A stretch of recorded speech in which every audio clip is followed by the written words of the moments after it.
Hello, sir, and thank you for this opportunity for allowing us to talk to you on Colliers TV. You've been in this industry for such a long time, so it's actually a great privilege for us. So again, thank you. So let's start with your journey in this industry. You've been one of the pioneers in Bangalore. You've been in this industry since the 80s, the early 70s, 80s. I'd just like to start by asking you, what made you decide to get into real estate? I understand your family has been is into multiple businesses. What made you decide to get into real estate? Actually, everything in life probably are destined. And if you'd asked me when I had just passed out from my college and graduated whether I would be a real estate developer, I wouldn't even have dreamed about it. We are actually traders, retailers, and we still have a retail store in Bangalore, Commercial Street. And when I graduated, I was hoping to be either a chartered accountant or a lawyer, for that matter. Okay, that was my goal, that was my ambition. Then I got sucked into the family business.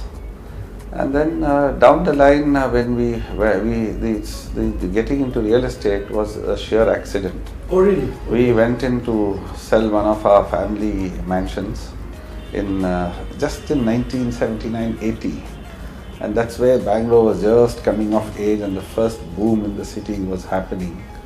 And we were selling our property, and then there were developers who had come in from Delhi and Mumbai, who were interested and keen to buy the family mansion because it belonged to my father and his two brothers, so they wanted to sell that and split the proceeds and run their lives independently.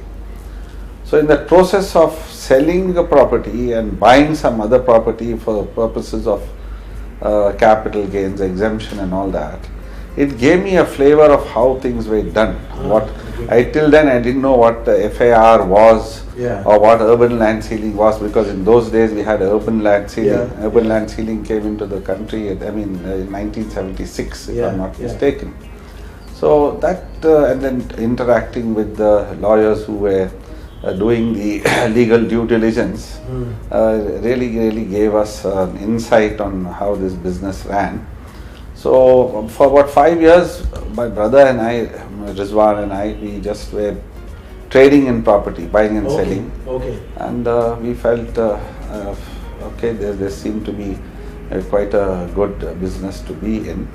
And of course, see, the margins were very small, but still there was what we call brisk business that happened.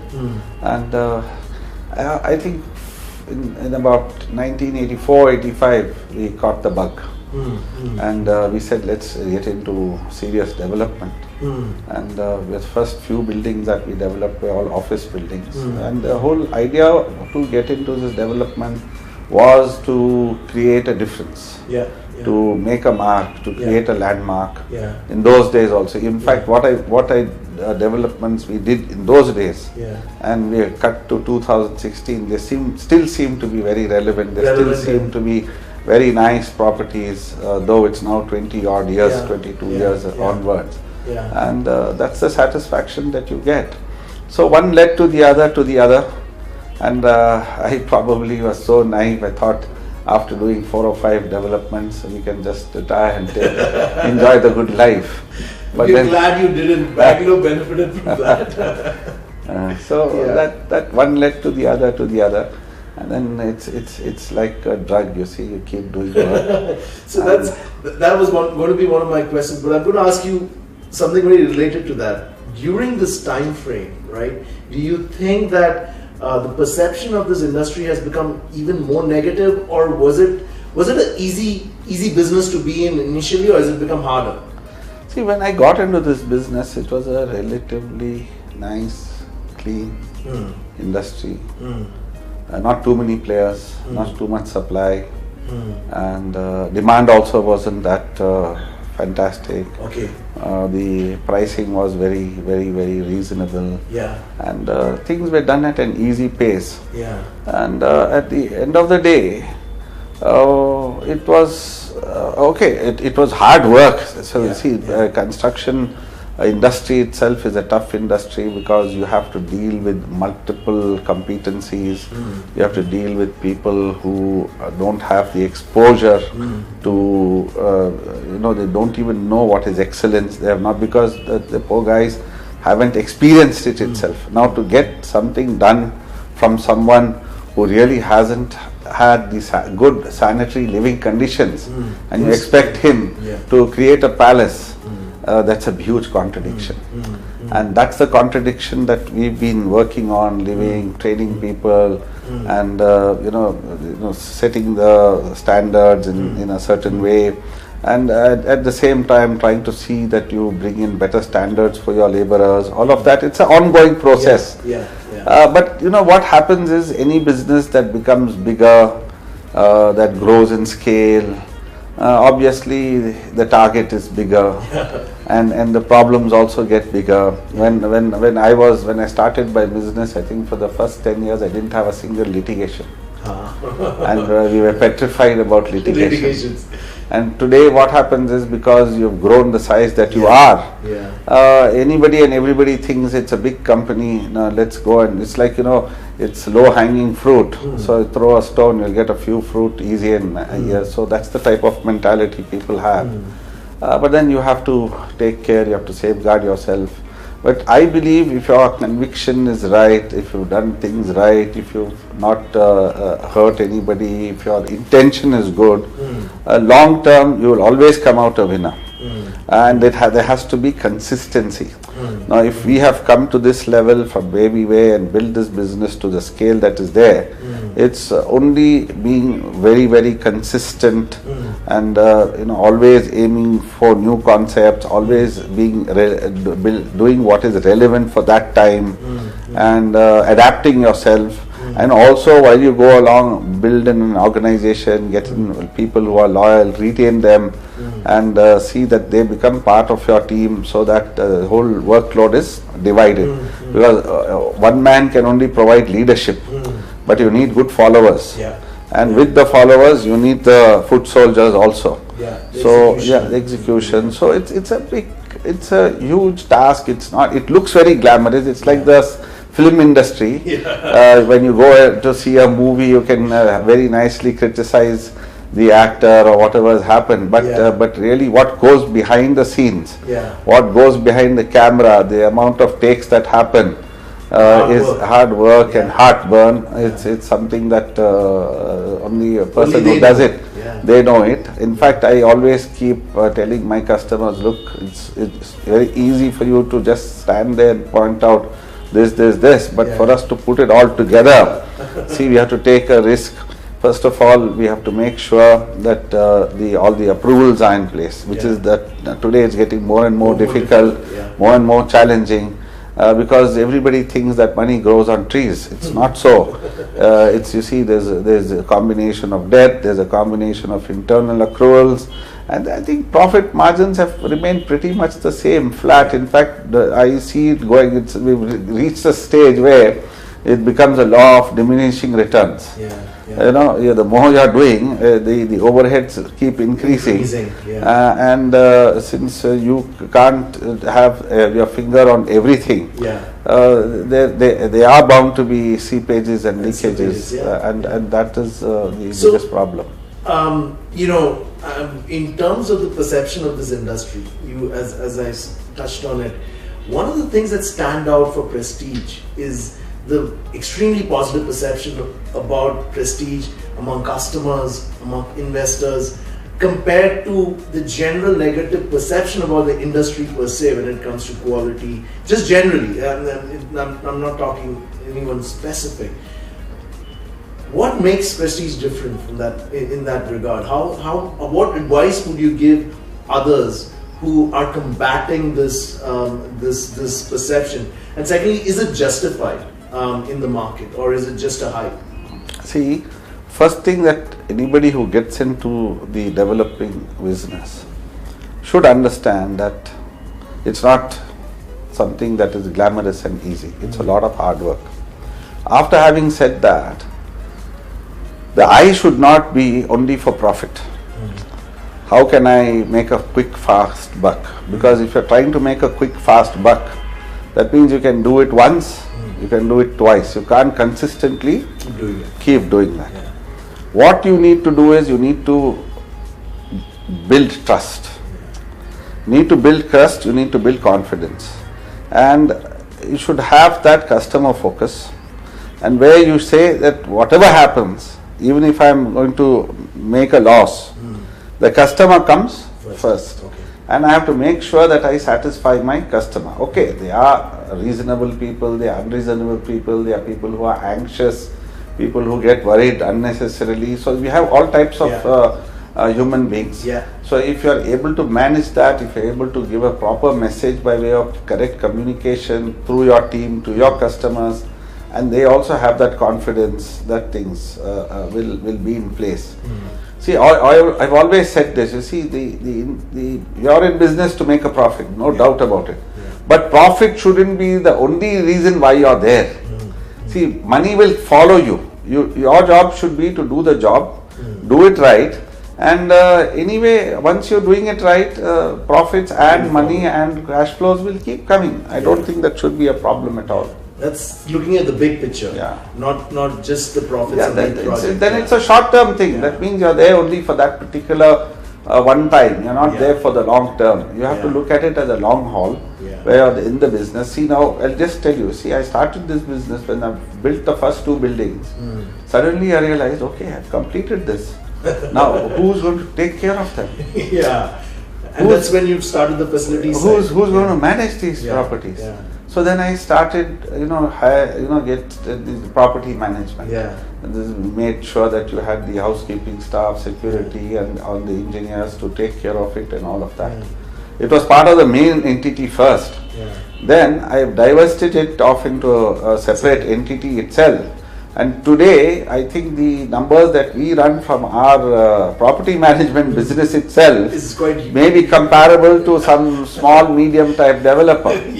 So it's like, when you sell a car, you may be making a small margin, but then the servicing and all of it, with the life of that car, you keep reaping the benefits. So, see, that's where you should think with a long-term vision.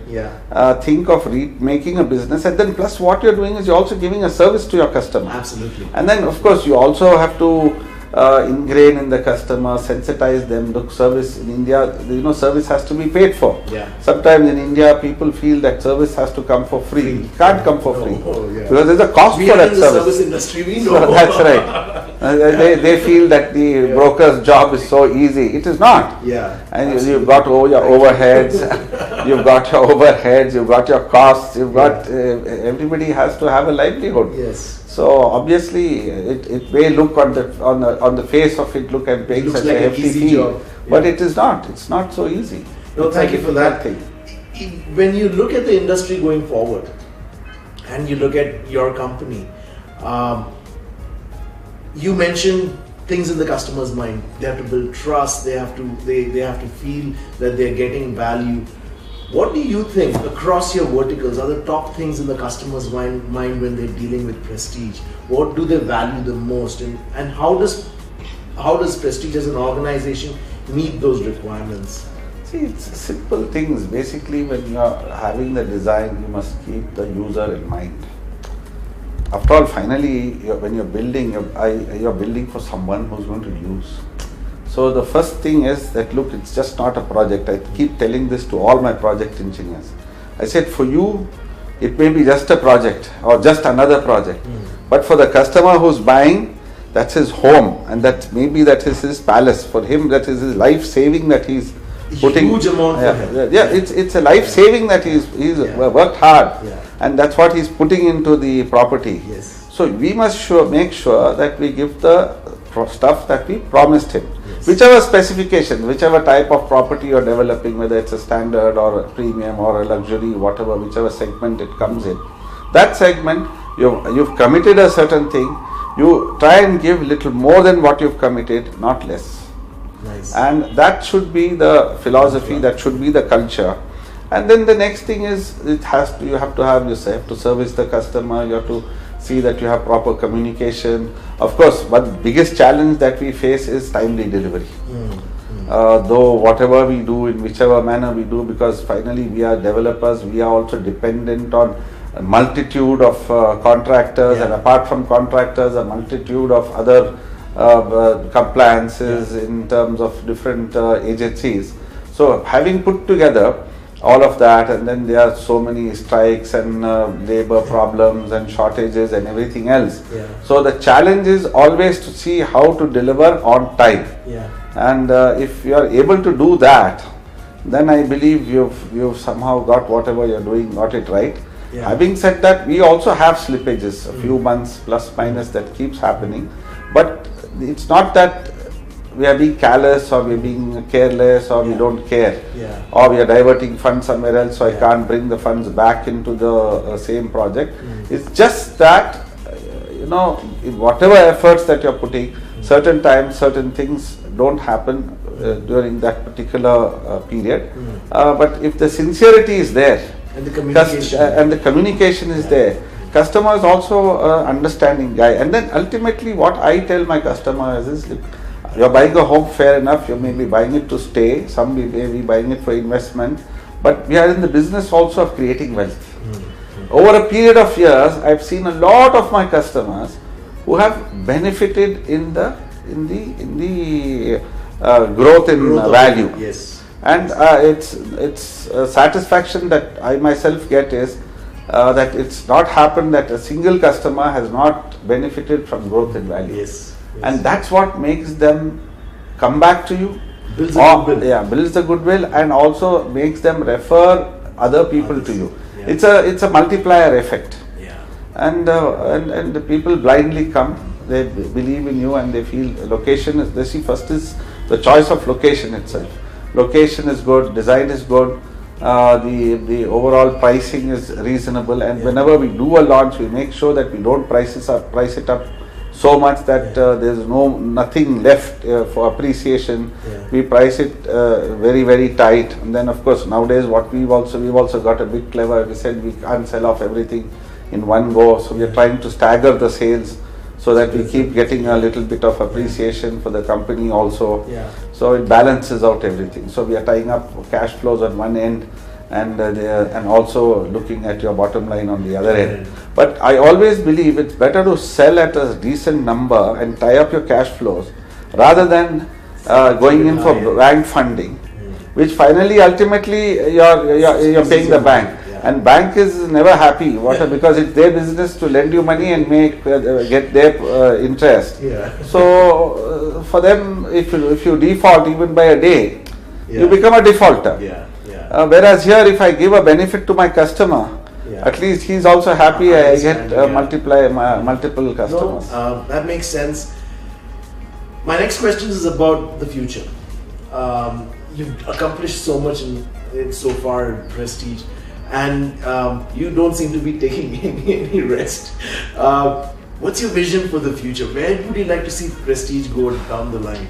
See, now if you look at it, when I started my journey, the concepts, every few years the concepts kept changing, the designs kept changing, the scales kept changing.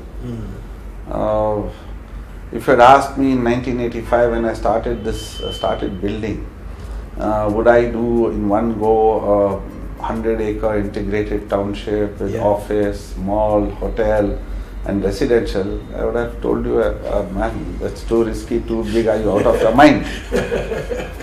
I can imagine. And look at you now. So now today I'm doing 65 million square feet of construction in 5 or 6 southern cities, mostly in Bangalore, with different concepts. You see now even the concept of shopping centers and malls. When we thought of the first mall, I got this idea when I went on a holiday to South Africa. Because we've seen malls in the US and the other places, Western world, where these malls were huge, which we couldn't have. The scale was big. We couldn't get that type of land in the cities, and it was unthinkable that you could do something like that.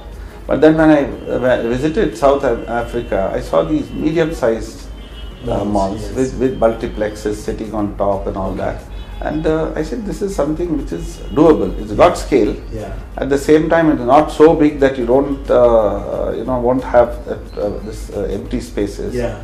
So I said this seems to be a good idea. Let's try and design something like this and let it be the first. So we were the first company in the country to design and build the mall the way it has to be done.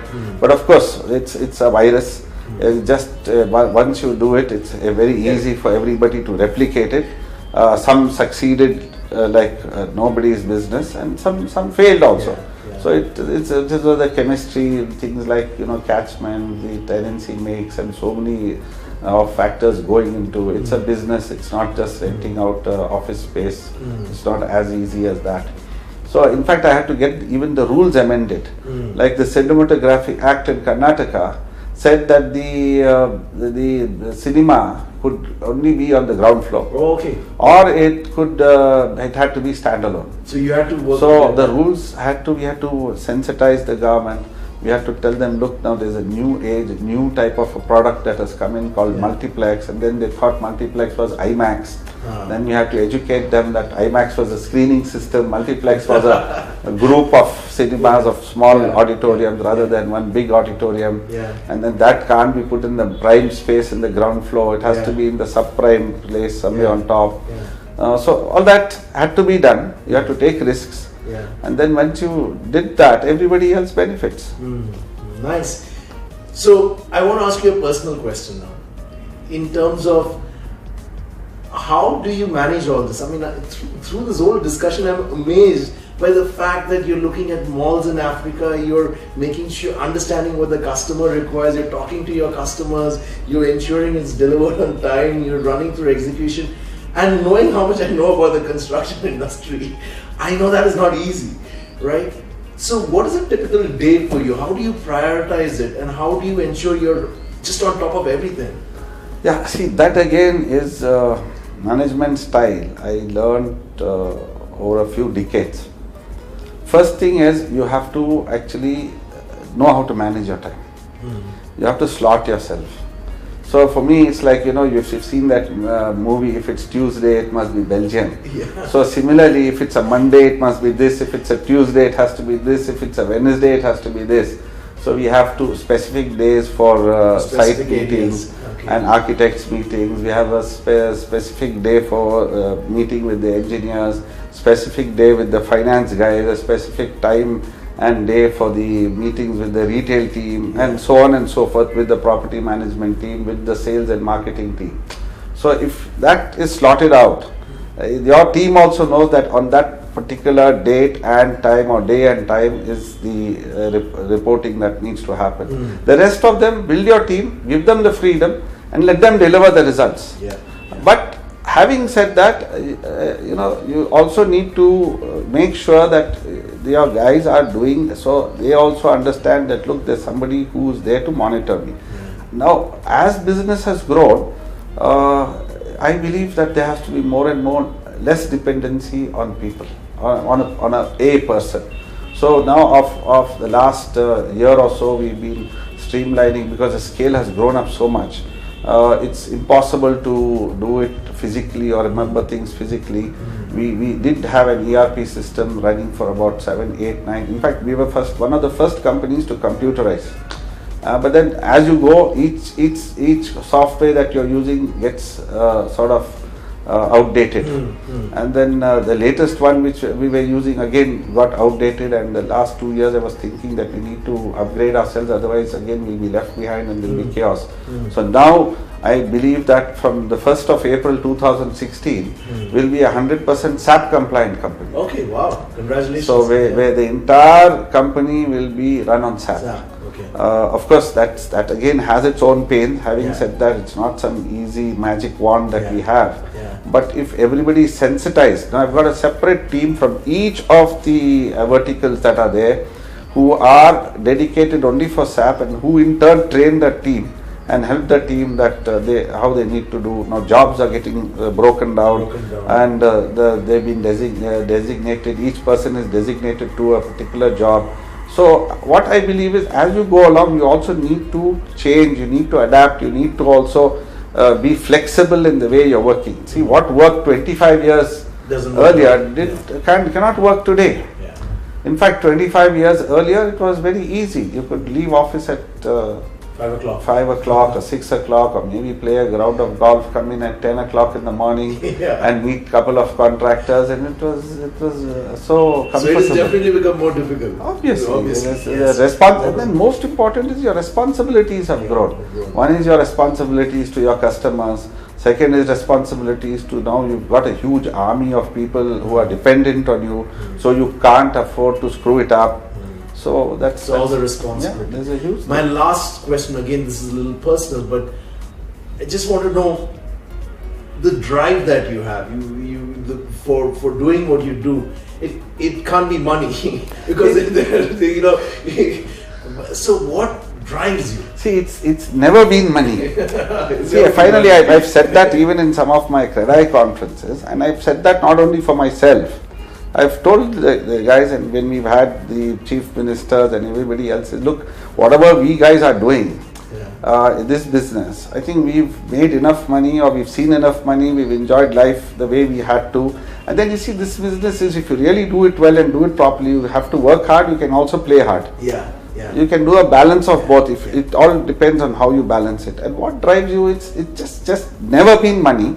And it can't be money, because how much do you need for this thing? It's a passion. Yeah, it's the thrust that the thrill that you get, the enjoyment that you get in creating something, and that is what keeps driving you to do more and more. And it's just a thrill. Like, you see, if you ask a pilot or an astronaut that is ready to go to the moon, how many astronauts do you have? Yes. It's a similar feeling. Or that skydiving guys. So I've done a lot of those things also, bungee jumping and skydiving and all that. It's just the thrill that you get, the adrenaline pump that you get, and then it's creating a company, creating an organization, and that's the thrill that you have. And finally, if you see the happy faces of your customers, of the children playing in the houses that you've built, or the shopping centers that you've built, and that is what really makes you do whatever. Of course, now IT has become a big thing.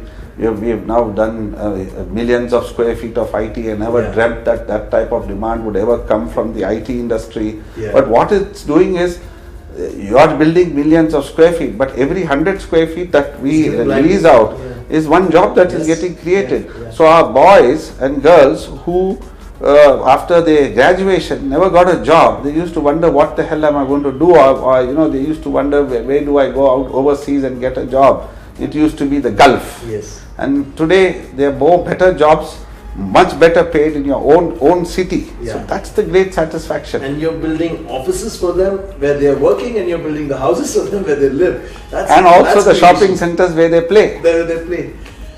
That is creation. I think that's great piece of advice for the youth of today. And just your story is a great inspiration, I think. And on that note, with the wish and all the best wishes that you keep creating and making a new Bangalore for us, or across India, and widen this the reach you have across our country. With that, I'd like to wish you all the best, and hope that we can have many more conversations like this on new challenges and new creations. Thank you very much, sir. Thank you. Thanks.